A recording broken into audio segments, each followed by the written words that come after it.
Inyo kung gaano katindihan. Yan din ang problema natin ngayon, di po ba? Hindi yung baha, Hindi tayo may problema ron, sila may problema. May problema ron, sila may problema. Nakalimutan po nila na napakarami kong kaibigan. Okay. Ang marami po sa inyo ay nasa harap ko ngayon. Nelson, alam mo, mga kaibigan ko, nagbigay sa akin talaga. Alam mo, pakiusap lang nila. Isa lang. Tanggapin mo ang tulong namin sa'yo. Okay. Congressman ako noon Kong, kami po ay naniniwala na karapat dapat kang makarating sa Senado. Open ito kasi niya for transparency, no? Kaya ito, maaaring sumama, sabi nila na INC, GIL, KOJC at ibang member ng Catholic Church at fake Muslim communities, lay organizations.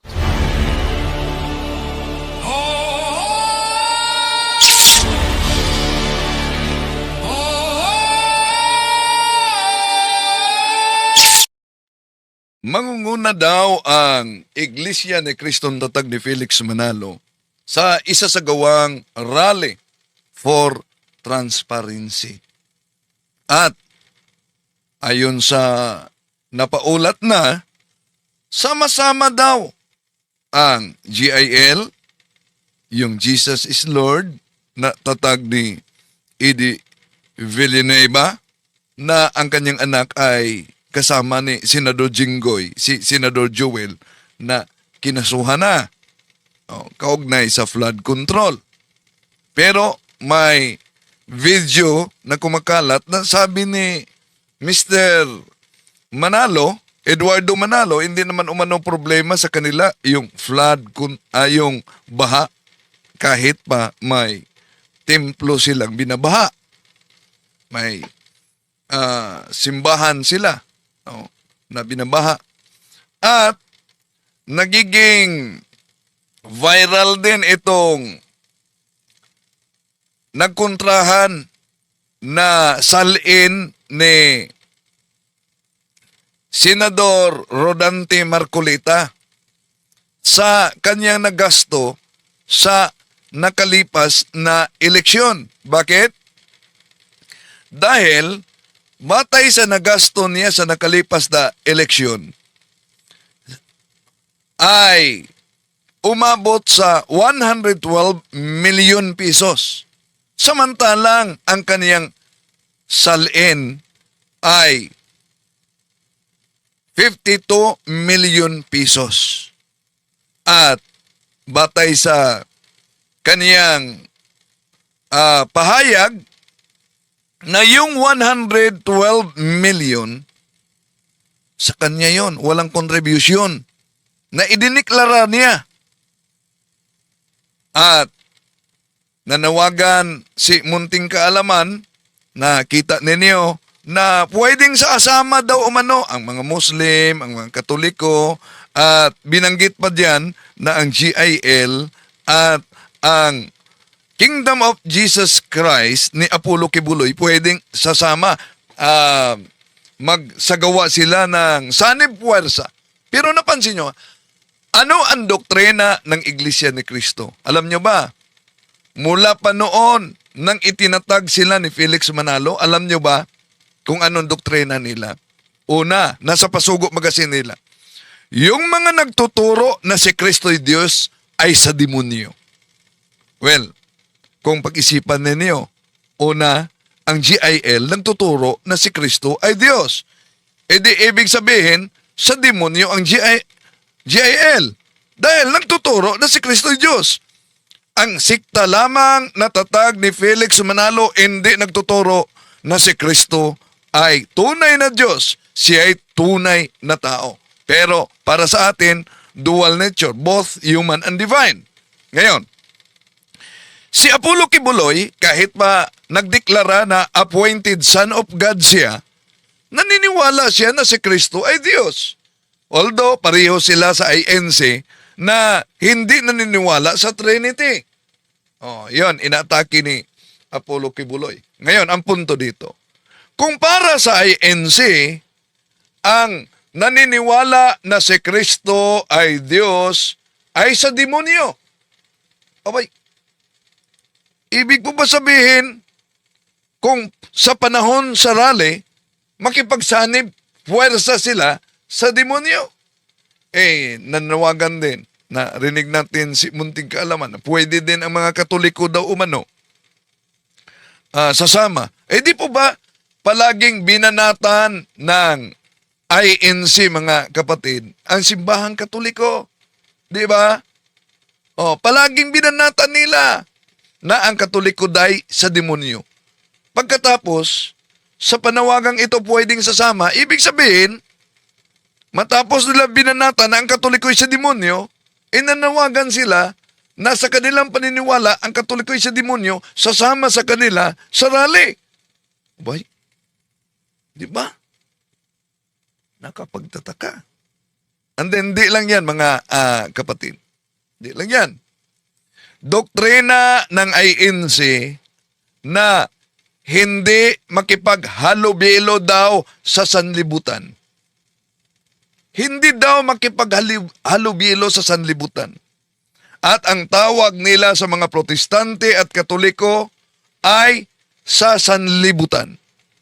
Pagkatapos ngayon ay makipagsanib puwersa sila sa taga-sanlibutan. Ibig ba sabihin na bali yung kanilang doktrina na hindi makipaghalubilo sa sanlibutan pagdating na sa rally? Okay. Ito ang lumabas na malat din na pahayag na hindi problema daw sa INC yung baha. Kung gaano katindi yan. Yan din ang problema natin ngayon. Di po ba? Hindi yung baha, Hindi ang baha ang problema. May matinding problema, pero hindi ang baha. Natin ngayon. Di po ba? Hindi yung baha, Hindi tayo may problema ron, sila may problema. So, wala daw problema ang INC sa baha. Wow! Di ba? Wala silang problema sa baha. Sabi ni Eduardo, sila lang ang nagka-problema noon.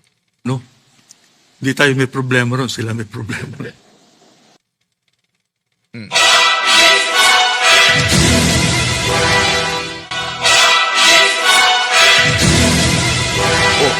Binaha pala. Akala ko walang problema sila sa baha. May baha pala, And then, ito ang pahayag ni Munting Kaalaman, isang iglesia ni Cristo. Na magkakaroon po ng rally kasi ang INC, di ba, sa 16. Ngayon po, wala naman siya sabi siguro ang INC na may sumama, pero siguro open ito kasi niya for transparency, Open for transparency. Itong for transparency rally nila. Halimbawa, binanatan kahit na si Munting Kaalaman, si Bongbong Marcos. Di po ba ang INC ay nagsuporta sa tandem nila ni Bongbong Marcos at Sara Duterte? At yung mga nagiging bahagi ngayon at lalo na yung kinasuhan sa flood control, di po ba inendorso din yan ng INC sa panahon sa eleksyon? Inendorso. Di ba nila alam yung inendorso nila? Ngayon, sumisigaw sila ng transparency. May reaksyon dito, dating ministro nila, si Luel Minorca. Mamaya, parinig natin. Kaya ito, maaaring sumama, sabi nila na INC, GIL, KOJC at ibang member ng Catholic Church at faith Muslim communities, lay organizations, mga retiradong sundalo at pulis at uniform, kabataan, estudyante, manggagawa, profesional at iba pang sektor. So, nanawagan sila na marami pang sasama sa kanilang rally. Naalala ko yung napaulat na nagpa-print sila noong nakalipas na rally ng 10 million na t-shirts daw at ipamimigay lalo na sa mga sumasali kahit hindi INC. Okay. Naalala ko din yung debate ni Father Darwin doon sa Tagbilaran. May na-interview doon sa akala namin mga miyembro nila. Hindi, inimbitahan pala. Free ang pagkain, free ang pagsakay, inimbitahan na manood sa naturang debate. Pero Katoliko, mga Katoliko pala sila, inimbitahan lang. So para magmukhang marami talaga ang dadalo. November 16 to 18. Ito yung sinasabi natin mga kaibigan na yung gagawin po sa November 31, di ba, may rally din, baka pag-isahin na lang. No? Kasi nakita naman, kung talagang effective yung rally ng INC sa 16, hindi na siguro mag-rally para sa 31 pa, di ba? Ito yung sinasabi ating kababayan na majority, hindi dahil sa Iglesia ka ni Cristo, hindi dahil sa Iglesia. Yan. Ang rally dito, hindi dahil sa Iglesia ni Cristo, pero ang doktrina nila, huwag kayong makipaghalubilo sa mga taga-sanlibutan. Yung hindi Iglesia ni Cristo ay taga-sanlibutan. At ang doktrina nila ay nakasulat sa kanilang Pasugo Magazine. Ano? Na ang naniniwala na si Cristo ay Diyos, yon ay aral ng demonyo. Kung ngayon, magkatotoo yung sanib puwersa sa grupo ng GIL, naniniwala yun na si Kristo Diyos. Para sa kanilang doktrina, ang GIL dahil naniniwala na si Kristo Diyos, sa demonyo yon. Si Kibuloy, naniniwala din na si Kristo Diyos, sa demonyo yon. Anong punto dito?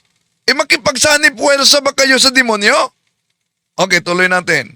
Ni Cristo na marami na pumunta, Iglesia ni Cristo ipo-point mo na lang. Isi-single out mo. Ay, kanya-anya, Iglesia ni Cristo, ganyan niya, anti-gobyerno, hindi. So, ano ang masasabi ninyo, lalo na sa narinig ninyo kay munting kaalaman na isang Iglesia ni Cristo na mga Katoliko pwede daw umano kayo na sasali sa naturang rally. So, sasali ba kayo sa naturang rally? Mag-ingat pala kayo, may gwardiya dyan sa comment section natin, si Nightbot. Pag ang inyong comment ay violation sa community standard, i-delete yan ni Nightbot. Nightbot. Okay.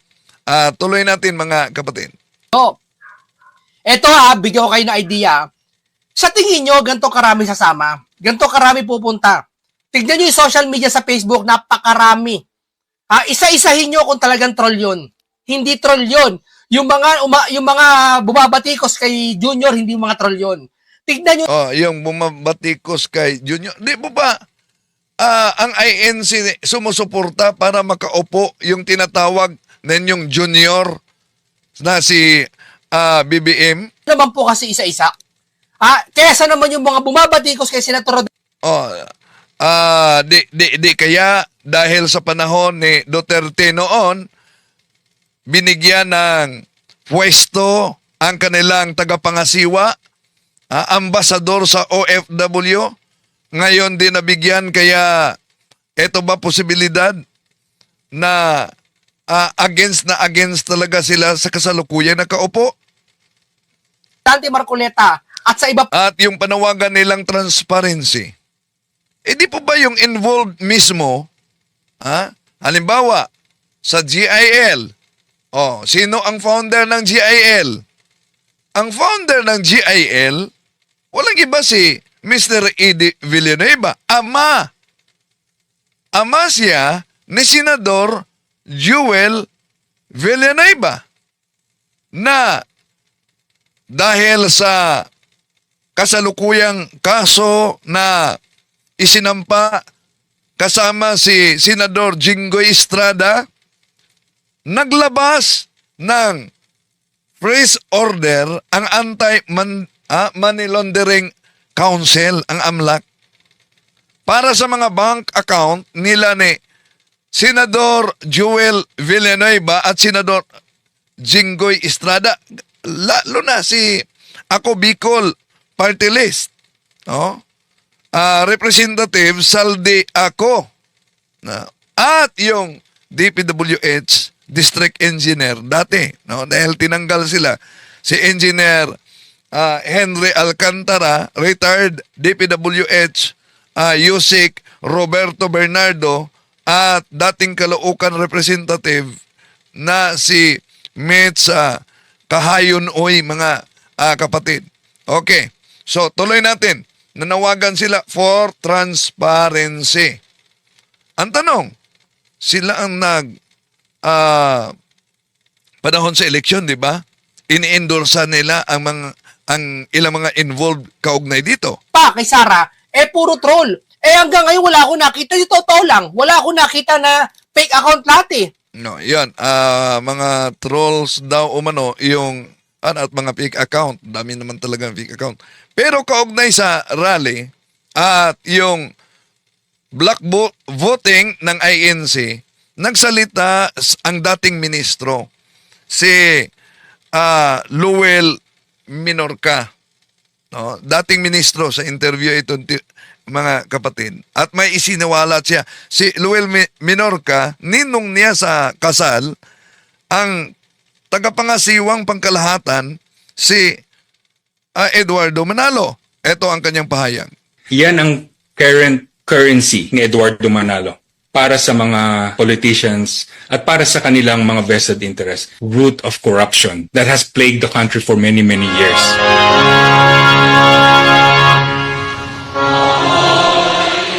Because of the black voting of the church, it opened the door for unscrupulous people to exploit the unity of the unsuspecting church members.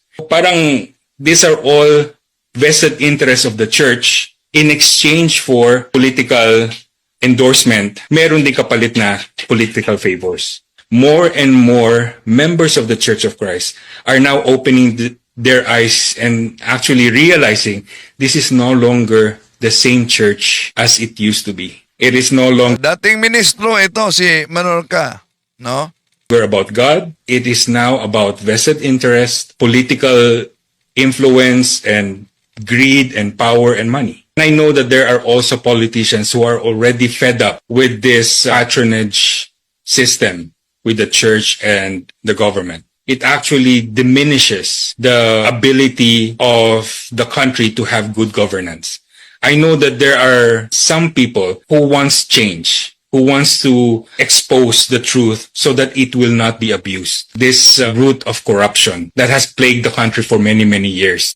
Yan ang reaksyon ni Luel Minorca, ang dating ministro ng INC. Ngayon, sa for transparency, nagiging issue ngayon ang kaugnay kay Senador Rodante Marcolita. Bakit nagiging malaking issue?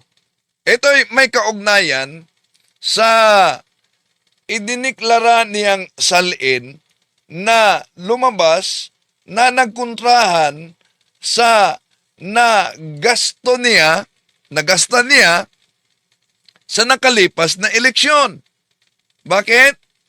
Dahil, Nakalimutan po nila. sandali muna. Yan ang current currency ni Eduardo Manalo para sa mga Sandali, politicians. Ito. Ang nagasto niya ay 112 million sa nakalipas na eleksyon. Samantalang meron siyang salin na 52 million. Kaya nagiging issue ito. Paano mo nagasto ang 112 million samantalang meron ka lang 52 million na salin? Merong sagot si Marcolita kaugnay dyan. Ano ang kanyang sagot? Ito sa programa nila, mga kapatid. Nakalimutan po nila na napakarami kong kaibigan. Okay. Ang marami po sa inyo ay Sandali, nasa ha? harap ko ngayon. Nelson, alam mo, mga kaibigan ko, nagbigay sa akin talaga. Sandali. Asan na ba yung video ni Marcolita? Ito. Sandali. Ito ang paliwanag ni Marcolita. Sandali. Okay. Ituloy natin. Nakalimutan po nila na napakarami kong kaibigan. Okay. Ang marami po sa inyo ay nasa harap ko ngayon. Nelson, alam mo, mga kaibigan ko, nagbigay sa akin talaga.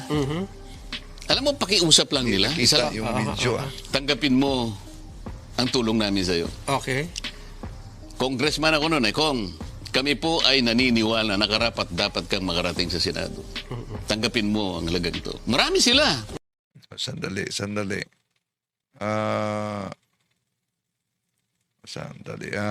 Palabas natin yung video ni Marcolita kaugnay dito. Paliwanag niya, bakit nagkontrahan yung salin at ang total sa kaniyang ito Nakalimutan video po ni nila na Marcolita. napakarami kong Sandali, kaibigan. Okay. Ang marami po sa May inyo paliwanag ay siya nasa harap dito ko mga ngayon. kapatid. Nelson, alam mo, Okay. mga kaibigan ko, nagbigay sa akin talaga. Alam mo, pakiusap lang nila. Isa lang. So, mga kaibigan niya. So, ang paliwanag ni Marcolita dito, bakit ganon ang halaga sa kaniyang nagasto sa eleksyon? No? Bakit ganon ang nagasto sa kanyang sa eleksyon? Magkano ba 'yon? Ito, pakita natin muli. Ang nagasto sa eleksyon, 112 million. Magkaano ba ang kaniyang salin? 52 million. At dahil sa nagkukontrahan sa salin niya at sa nagasto, ito ang kaniyang paliwanag ngayon. No? Na marami siyang mga kaibigan. Nakalimutan po nila na napakarami kong kaibigan. Okay. Ang marami po sa inyo ay nasa harap ko ngayon. Nelson, alam mo, mga kaibigan ko, nagbigay sa akin talaga. Alam mo, pakiusap lang nila. Isa lang. Tanggapin mo ang tulong namin sa'yo. Okay. Congressman ako noon, Kong. Kami po ay naniniwala na karapat dapat kang makarating sa Senado. Tanggapin mo ang halagang ito. So, may tumulong daw sa kanya, pero ang problema, ang idineklara ni Marcolita sa walang contribution kundi sarili niya na pera. Yung halaga na 112 million. Pero dito, nagli-layout pa umano siya ng predicate para, may nagtanong kasi dito, abogado ba talaga umano si Marcolita? Yes, abogado si Marcolita. Tuloy natin. Nag-layout pa siya ng predicate daw. Kami sila. Isa lang ang kanilang pakiusap sa akin. Ano po yun? Yan. May pakiusap. Nagbigay ng tulong, nagbigay ng contribution, pero may pakiusap sa kanya. Sana wag mo na kaming i-disclose ang identity. So, hindi i-disclose ang identity, kaya, yun, idineklara niya na walang contribution na tanggap niya, kundi sariling pera niya yon. Sa napakaraming mga reasons. Maaaring halimbawa, yung kumpanya niya, Yon, ang reason daw. Bakit hindi niya idineklara? Dahil nakiusap. ay baka makita ng administrasyon. No? Tinulungan mo si So, ba't takot kung makita ng administrasyon? Una, di po ba sa naturang eleksyon, ka-line up si Marcolita sa tandem nila ni Sara at BBM? Ba't matakot kung makita sa administrasyon? Kaya nga, hindi pwedeng isiwalat ang pangalan sa mga tumulong. Alam na ba nila na mag-aaway pag makaupo na at hindi papanig si Marcolita sa presidente, doon siya sa vice-presidente? Okay, tuloy natin. baka ipitin. Yan. naman Natakot baka ipitin yung mga nag-contribute daw, yung tumulong. Kaya nakiusap, magbigay lang ng halaga, huwag umanong isiwalat na may halagang ibinigay. Trabaho sa gobyerno, may mataas na katungkulan. Kasi May mga nagtrabaho pa din sa gobyerno, mataas ang katungkulan, nagbigay ng tulong sa kanya. mga kaibigan naman ako talaga. Pero Mapa. pwede ba yun, Sen? Na, Ayan, tinanong siya. No, tinanong siya sa anchor person, no? Pwede ba 'yan na kahit may nagbigay ng tulong, di mo isiwalat, ang kinin mo na lang na ang naturang halaga ay sa iyo at hindi mo sabihin may tumulong sa iyo. Ang sabi niya dito, nag-layout pa siya ng predicate. mo i-disclose? Kaya nga, pakinggan mo muna Okay, ako. sige, Nile-let down ko yung predicate okay. Di ba? Excited ka talaga Excited ako kasi Oh. nakapuntos na Okay, ito lang ang kanilang pakiusap. Kasi nga kailangan igalang mo yung kanilang pakiusap. Tinulungan ka eh. Nagtiwala sa iyo. Gusto kanilang manalo. Yan, narinig yan. Iyon ang paliwanag ni Marcolita. Yung mga tumutulong, yun ang dahilan kung bakit umabot sa 112 million samantalang ang kaniyang salin ay 52 million dahil may mga kaibigan siyang tumutulong at nakiusap na wag daw isa publiko ang kanilang pangalan. Karapat dapat ka sa Senado. Okay. Ang pakiusap ko lang. Halos ganun na sarili. Huwag mo nang disclose ang identity ko. Okay. Okay. Pero talagang tinulungan nila ako. Iba't ibang mga kaparaanan, iba-ibang ganito, iba-ibang halaga, ibang ganyan. Ngayon, kapag ka naglagay ako ng figure sa contribution, mapipilitan akong mag-disclose ng pangalan nila. Alam mo kung bakit? Natural. Dahil kung maglagay ka talaga sa contribution, i-disclose talaga sino anong layunin diyan? Ang layunin diyan para ma-determine wala bang sinusuportahan lalo na sa mga narco, yung tinatawag narco politics na galing sa mga drug lords.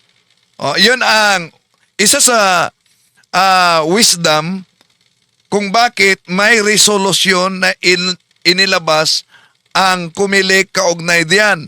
Ang resolusyon numero 7213 na kailangan talagang i-disclose ang mga pangalan. Kaya, kung pipilapan niya ang contribution, pero di niya pinipilapan yung contribution, inangkin niya na sa kanya talaga yung halaga. Merong kaakibat na kung tawagin ay deed of acceptance of donation. Halimbawa, binigyan mo ko ng ganitong halaga. Isa ka doon sa kaibigan ko.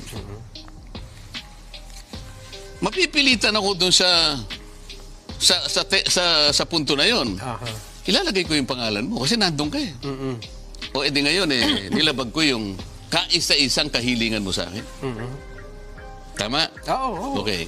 Ngayon, wala bang nalabag si Marcolita din sa kanyang pagsiwalat na meron palang nagbigay tulong sa kanya, may contribution, pagkatapos inangkin niya na sa kanyang sarili ang pera at walang nagbigay na contribution?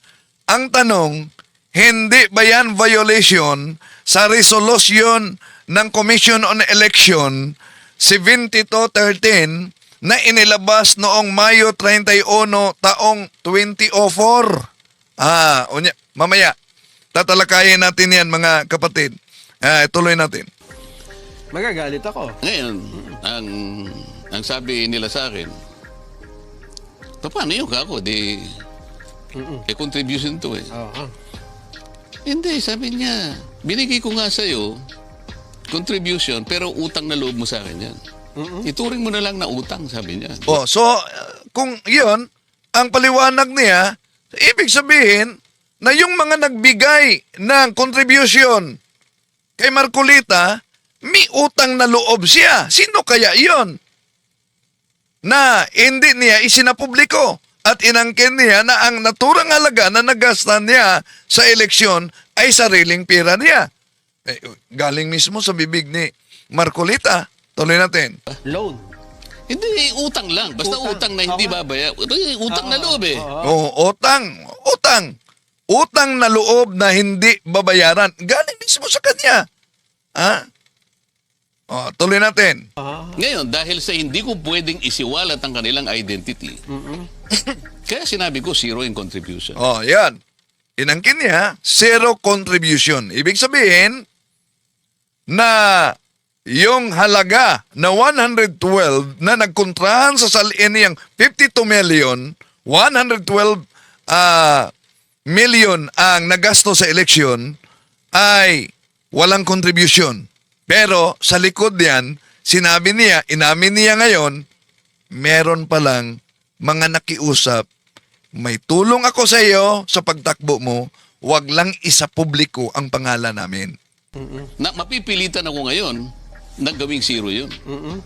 Dahil kapag hindi ko nilagay, pag nilagyan ko ng amount yun, mapipilitan ko isa-isa kayong i-disclose ko ang inyong identity. Aha. Ngayon, Enumerate. hindi naman po pwedeng hindi ko gastahin yung binigay nyo sa akin. Kasi yung iba, magkakakilala kayo eh. Halimbawa, ang nilagay kong gastos ko ron, 5 million, sabi ko. Nakukwenta nila eh. Ba, tinago ni Kong Dante. Tingnan mo nga naman ang buhay ano. Nanalo na, kumita pa. Ayoko naman yun. Kasi pinagtiwala nila sa akin yun. At saka kailangan gastahin ko yun. Kailangan talagang expense. Hindi pwedeng hindi ko gastahin sapagkat binigay nila sa akin yun. Sapagkat gusto nilang manalo ako. May tiwala sila sa akin. No, so pakinggan niyo paliwanag ni Marcolita dito ha. Pinagtiwalaan nila ako. Meron bang batas, Nelson? Na magsasabi, pipilitin ko silang i-disclose? Bigyan mo ako ng batas. Yun, walang batas na pipiliting i-disclose. Yung Ayaw mo Abogado ito ha. sumagot. pagpapail ng sources, ano? kailangan ilagay mo doon kung may contribution ka o wala. Pinapanatili nga nilang huwag mabunyag ang identity. Yun ang pinanindigan ko. So kapag ka naglagay ako doon ng amount, mabubulgar ang identity. Ang So ngayon, ibig sabihin, harap-harapang inaamin ni Marcolita dito na nagsinungaling siya sa pag-file niya mismo. Dahil meron palang contributions, meron palang tulong, at ito'y hindi niya sinabi ang katotohanan, inangkin niya dahil may kasunduan sila sa nagbigay ng tulong. ko sa'yo, meron bang batas na nagsasabi na sa pilitang i-identify mo sila? Yan. Meron ba umanong batas na nagsasabing sa pilitang i-identify ang mga nagbigay ng tulong? Una, kung sisilipin natin ang resolusyon, tingnan natin ha, may resolusyon ang Commission on Election kaugnay dito. Ito tingnan niyo ang resolusyon. Babasahin natin ang resolusyon. Republic of the Philippines, Commission on Elections, Manila, Resolution number 7213, Rules and Regulations governing electoral contributions and expenditures in connection with the May 10, 2004 national and local elections. Okay. May definition sa terms dito. Ang contributions, ang expenditures, ang person, may definition dito. Yung mga tumutulong. Dito na lang tayo sa section 2. Ito. True name of contributor required. Ano daw? Ang totoong pangalan ng contributor ay talagang kailangang ilagay. No person shall make any contribution in any name except his own. No candidate or treasurer of any political party shall receive a contribution or enter a record the same in any name other than that of the person by whom it was actually with. Ngayon, pag-report sa contribution, ito, sa section 13, report of contributions within 30 days after the day of election or before June 10, 2004, every person giving contribution to any candidate, treasurer of the party, or to the authorized representative of such candidate or a treasurer shall file with the commission a report under oath stating the amount of its contribution, the name of the candidate, agent of the candidate, or political party receiving the contributions, and the date of the contribution. Yun ang nasa resolution number 7213, mga kapatid. Tuloy natin ang paliwanag ni Marcolita kaugnay dito bakit nagkontrahan ang salin at ang nagasta niya sa nakalipas na eleksyon. Meron. Para sabihin mo kung sino yung... Kaya, hindi nga, merong batas. Hindi ko alam eh. Hindi ko alam siya kung meron o wala. Oh, yan. Hindi maghanap sila. Wala daw manong batas. Sabi ni Marcolita. Kaya walang batas. Sige, maghanap kayo. Hindi pwedeng hindi ko gastahin yun. Kaya ganun kalaki yung ginastos ko. Dahil binigay nila sa akin, ipinagkatiwala, dahil sa kagustuhan nila na manalo ako. Pero, Gagastahin ko talaga. hindi ba baka sabihin naman ng COMELEC, parang mali yung ipinal yung SOSE kasi hindi dapat pala, inilagay nyo yan sa contribution. Anong nakalagay sa COMELEC? Sinasabi ba? Dun sa pagsasubmit ng SOSE? Nakalagay nga doon, pag naglagay ako ng contribution, Di ba? Nakalagay sa... Napakalinaw naman yan. Napakalinaw ang nakasulat sa Commission on Election Resolution number 7213 na inilabas noong Mayo 31 taong 2004. Na kung may contribution, ilagay ang mga pangalan. Okay, tuloy natin. pipirma ako ng acceptance of deed of contribution. Deed of acceptance of contributions. Kapag ka gumawa ako noon, lahat kayo, mabubulgar kayong lahat. Gagawin ko ba yun sa mga kaibigan ko? Nagmalasakit na nga eh. May utang na loob na nga ako sa kanila. Ilalaglag ko pa sila. So may utang na loob na siya. So, ang ibig sabihin nito, expenditure lang ang parang dineclare nyo doon. Hindi, utang na loob ko sa kanila yun. Ayun, idiniklara niya ngayon ang utang na loob. Anong masasabi ninyo sa paliwanag ni Senador Rodante Marcolita kaugnay nitong nagiging init na isyu na ang nagasto niya ay 112 million samantalang ang salin na idiniklara niya ay 52 million. Siya ay kaanib sa Iglesia ni Cristo na magrarally para daw sa transparency. At